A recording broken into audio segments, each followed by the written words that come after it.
adiga kuugu fududaatay waxay u kalifayn lacagtii marka aan arkay inaan waxba haysan oo dee waxbarashadii aan bartay oo maalmahaana odagu yar xanuunsaday ayaan markii dambe markatuugii iyo wixii aan waday xoogay markii dambe gaarigii waan bartay waa lagu aaminay kabacdi markaan lagu aaminay xaqaana waan ka shaqayn jiray kabacdi dee lacag buu odagu iska helay iska shaqaystay markii dambe gaari kale lacagtii halkaas ka qaadan jiray 50,000 lacagtii waan ururin jiray markii dambe kuliga dhanna ma ka gali jiray marna waan ka shaqaysan jiray markii dambe lacagtii markay biirtay gaariga ka iibsaday ayaan imkaan insha Allah dee gaarigana wax khayr qabo uba dee iga soo kala wax fiican waxay wax fiican baabuurta niman waaweyn oo adiga ka waaweyn baa wada qofka ugu yaray waa 20 jir 16 jir wax noocaas yaa ku baray ee markii ugu horeysay adiga kugu yiri daree walbaad noqon kartaa ee gaarigan dhaqaaj galiyeen aabo ayay igu dhaxday waad kaxayn karaysaa ee kaxee markii dambe ka bacdi markan kaxeeyay ayaan arkay inaa iska adigu fudud yahay markii dambe markaan arkay inaan caadi u bartay ayaan markii dambe aabasan la caawinayay ayaan dee kula waday markii dambe aan dee lacagta xaqaana aan dee ka wadan jiray halkana aan ka caawin jiray oo dhan walba wax ka eegan jiro dee adigu qiyaastii lacag dhan aan isku rurintin jiro dee wixii soo galay igu filan wax igu filan ayaan habeen walba iskala seexan jiray ma sha Allah markaad ku beesho waxba kaaga soo hari jiray haye marka ka bacdi waxaan doonayay inaan ala xaas ka noqdo waxay iyo lacagtaydii aan doonayaan siga guur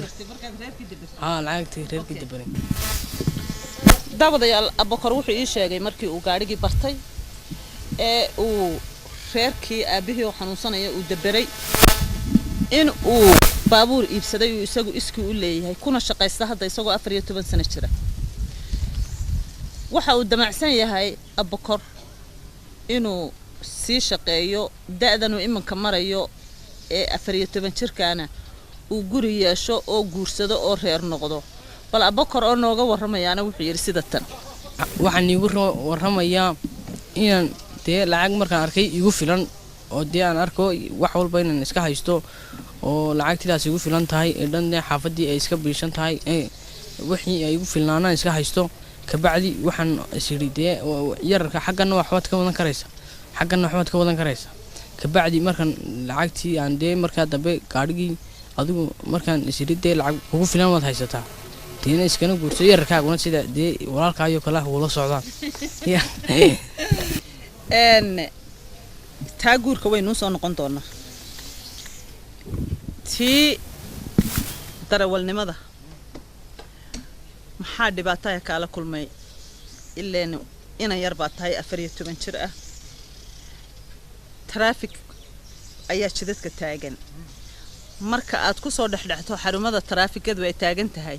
sidee ayay kula dhaqmaan maxay ku weydiiyaan qolada traffiga markan arko ay arkaan kabacdi waxay yiraahdaan marka saaw eegan gaariga ay u yahay mali wal saaw eegan bay yiraahdaan ninkan waa nin weyn ee iska daay marka adigu markay iska kaydayaan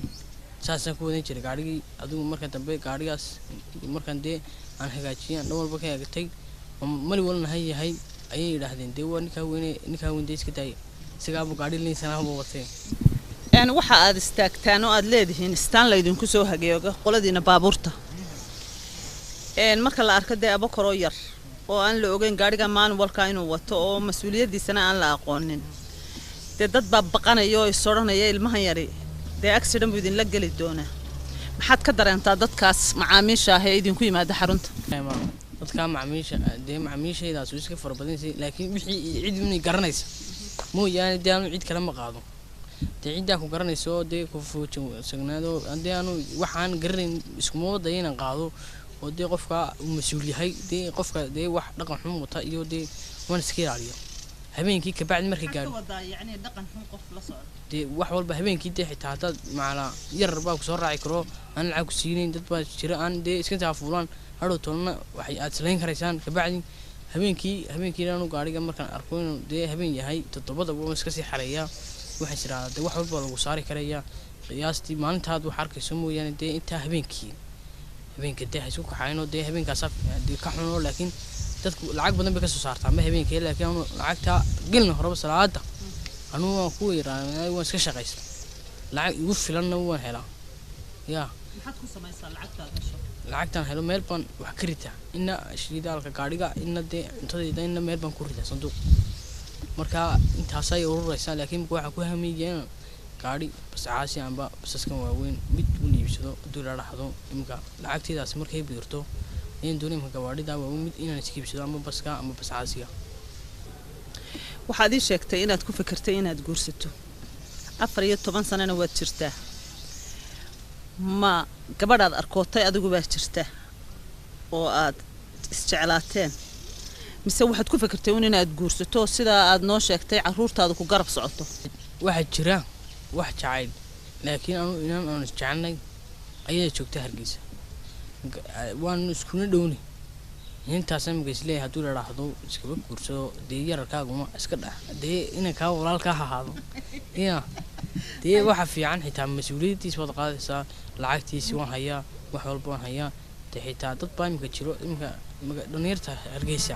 gidaaradaas iska fadhiyaan dee waxay camal hayaanba ma jiro xitaa dee imika magaalo Hargeysa wax ka shaqo badan habeereetay ma jirto halka ay ku yaacayaan iyo meelaha saxarada iyo naftooda inuu hiimeynaya dee haday dhintaana akhri gelayaan dee ilaahi baa garan saa loo geli doo waa dambi ha macna gudlaantu runtii guurku wuxuu u baahan yahay mas'uuliyad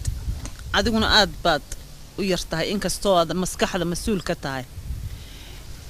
miyaad inanta reerkooda u tagtay oo aad la soo qaaday inaad inantooda jeceshahay oo guursanayso mise iyada unba ku wada hadasheen iyada uma ku wada hadalnay inaan isguursano hadduu dhaadhacdo adigu debriye dhow insha Allah imku waxay isleeyihiin in yar lacag markaad urursato ilaa 2,000 waan hayaa laakiin marka wax ku daro aan fiican aan helo macaaladii wax walba ay goynaysaa ayaan doonayaan dee hoos fiican dhigtan inantan aad imika mustaqbalka ku fikirayso inaad guursato cid kaaga horeysay miyay jirtaa oo hablo hore ma soo sheekaysateen maadaama aad adiga oo yar shaqo bilowday oo aad mas'uul kaas tahay shaqaanin ayay jirtay inta ka bacdi markan dee isla sheekaysanay dee reerkooga iyo reerkayga weystiideen ka bacdi markay istiideen gobol fadhiisatay inantii markaa ha ka bacdi markan dee ilaa 12 jir reerkii waxay yiraahdeen 2 sano ka soo adu 2 sano iska soo labadii sano ka bacdi adu labadii sano way dhamaadeen laakiin imika niyadeedu waxaan doonayaa inantii xaafadii way islaayeen laakiin ka bacdi imika inan fiican ayaan doonaya imika inaan iska guursato hadduu la dhaxdo aan imika wada socono inantii hore baan kala hadhnay intaas imika doonayaan insha Allah bari dhow inaan iska guursado sanadkan ka bacdi dhexdhexaadkiisa way iga go'antay inantii hore markaa kala hadheen inaan cusub inaad barataad noo sheegta sidee isku barateen xagee iska hesheen maxaase istiraaheen inantu ilaa wiilgan ilaa yaraanteen ilaa weynaynteen ilaa xilligan waan shaqaanay dee waan weel ciyaar jirnay macnaa tayar aduu aqalkayga agteeda ba joogtay ka bacdi inantii way yar weynaatay markay dee waxa la moodaabay inay iga weyntahay imika anaaba sanad ka weyn yaa marka inantii imika lambarkii iyo wixii iyo marka imika ilaa 2 sano labadii sano inanta kalaba ka soo wareegay waan dee imika wala hadalnaa go'aankeenna waxa weeyaan isguursano oo dee imika ugu dambeeya ilaa sanadka imika dhexe ayaan insha Allah isleeyahay iska guursan inta 15 jir ka gaadhino dee markaas uu xalaaliyo dee aad guursan kartaa macalaayo intii hore xagee ku dambeysay iyadu intii hore ka bacdi inantii hore markay xaafadii sii qabsadeen ayaa igu dambeysay aragayga iyo muuqayga dee magaaladuna waa magaalada xuno dadku way isku kabaynayaan ba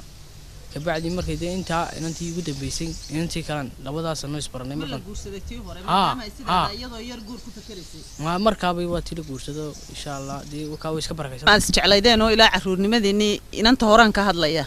markii la guursaday sidee bay niyadaadu noqotay la qof ay isjeclaan jirteen dee waxay noqotay dee waan yarnahay mooyaane dee wax kale ma noqon kawdhi wax kale ma noqon dee waan yar arkay mid kale balan iyo dee kula jirno ka kabacdi laakiin inantii marka la guursaday moodee arooskooga iyo wuxuu dhacay dee way iska barakaysan tahay kuwa la qabaa kuwii ka weynaa macnaha iyaga waa la qabaayo way imku dhalayba ma wadi lowda jacaylkeeda maadaama aad mid kale heshay ها mid kale hadaan helay dee way dhaw maxaa day u sirray aad baad u mahadsan tahay Abukar iminka dee ninka weyne inuu guursado ku tala jirata inanta aad iminka doonayso inaad guursato isku halayn ma ka qabtaa maadaama aad yar tihiin inay ahdiga xijiso oo de sanadka ay ku sugto ballankaas ma kula xijisay oo wacd ma ku marteen ها waan ku marnay waxaan ugu marnay ballanteeda anu dee horta been awal isku man sheegi jirin wax run mooyaan dee ها wax been daanu kama arag anu wax walba imka waan helaa laakiin anu waxaan diidanaa oo kaliya xaaraanta dumar baan arkaayo xaaraanta ku dhamaasana wax xalaal mooyaan anu wax kala ma rabin guurku waa xalaal badle marka guurku waxii xalaal ugu weeyay xaaraanta ma fiicneen ma ka war hayaan reerkiina ها ويجا ورهيان ما يدو ريركوغا إيجا ورهيان لكن إن أنتي مكون كل ترى ترى إن جورستو سنة كاب أما بشار دور كاب مكان تها حديبا برتمه هيجا إن إسكورشنو هدول لها نكرا جوركم ما عيار حولنا ولا جاجا بهاي maxaad u haysaa de inantii aad ku guursanaysaa reerkiina damacsantahay inay kaaga xoolo bixiyaan oo aabaha ku arooso mise waxaad leedahay xoogaygii anigoo 12 jir baan maali jiray ayaan maantana ku guursanayay inanta anigu aabaha iyo hooyadii ismalihi ka bixiyaan laakiin anu lacag aan haysto aan xoogaygii iyo waxaygii aan ku maali jiray oo daan haystay aan hore u haystay aan ururin jiraan islaha aad heer ka gaadhid markii ku guursado dee yararkaaguna ay qarab yaacayaan dee dhan walba dee aad gaadhna iska wadataa iska leeday oo dee tahay nin dee xuriyada oo wax walba leh adee markaas dee wax walba qabsan karaysa oo imka dee marka xoogaaga iyo lacagtaada iyo dhan walba wax ka wada leedahay oo dee nin walba marka waxa eegsaday mooyaan dee adoon waxba haysan iskama guursadeen lacagteedii iyo waxaygii waxba igama dhin abeeraat wax walba idin mahadsantahay Abukar waxa aan jeclahay dhalinyaro badan baa tahriibtay badaha ku dhamaatay adiga ka waaweyn waliba iskuul ka baxay shaqaysan kara ka xoog waaweyn kuwa maxad leedahay barnaamijkeeni oo gabagaba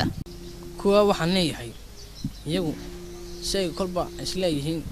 kuwii jaamacadda ka soo baxay horta waxa way ka sugayaan askartii iyo dawladii way ka sugayaan isleeyihiin dee heer waxaan siiyaan oo dee iyagana wax la qabatid hawdii dadkaasina dee askariga wiligaan iskuma halayo dadna iskuma halayo naftaada mooyaan dee wax kale mooyaan adoo lacag haysto oo rursado oo shaqaysto dee hergeysana Yurub taay ku yaacayaan habeeraatay wax yaala ma jiro wax yaaloon dee waa lagu guumeysanayaa waxaan kula talinayaa inay shaqaystaan dalkooda hooyo ay ka shaqaystaan dee dadkoogana markay shaqaystaan wax soo taraan dee waa tan hada tahriibtino oo dhimatana badaasina iyo saxaraha iyo waxaan dadkii way ku marteen dhalinyartana waxaan kula talinayaa in dhulkooga aaminaan oo ay ka shaqaystaan dalkooda hooyo dadkiini dad baa u soo dhintay halkan calankeena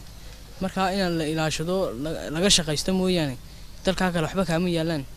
waa guumeysi ba ka yaaliyo lagu gugujiin marka waxaan ku leeyahay dalkiina hooyo ka shaqaysto aad baad u mahadsan tahay Abukar Khadar Ismaaciil Axmed oo kamid ah dhalinyarta soo koraysa ee wadankani Soomaaliland oo halkan maanta wareysi dhaxalgal nagu siiyay insha Allah waxaan rajaynayaa inaan Abukar arooskiisana ka qayb gali doono oo barnaamijku sida inoogu sii socon doono ilaa inta caruurta uu ku hamiyayo haddii aanu gaadhno ee uu leeyahay iyagoo ilaa leeghay garab socdaan ilaa arooskiisa ilaa caruurtiisa aanu insha Allah idin soo gudbin doono aad iyo aad baad u mahadsantahay Abukar waan kaaga mahad celinaya barnaamijka quruxda badan yaal barnaamijkeeni intaas ayuu inoogu dhan yahay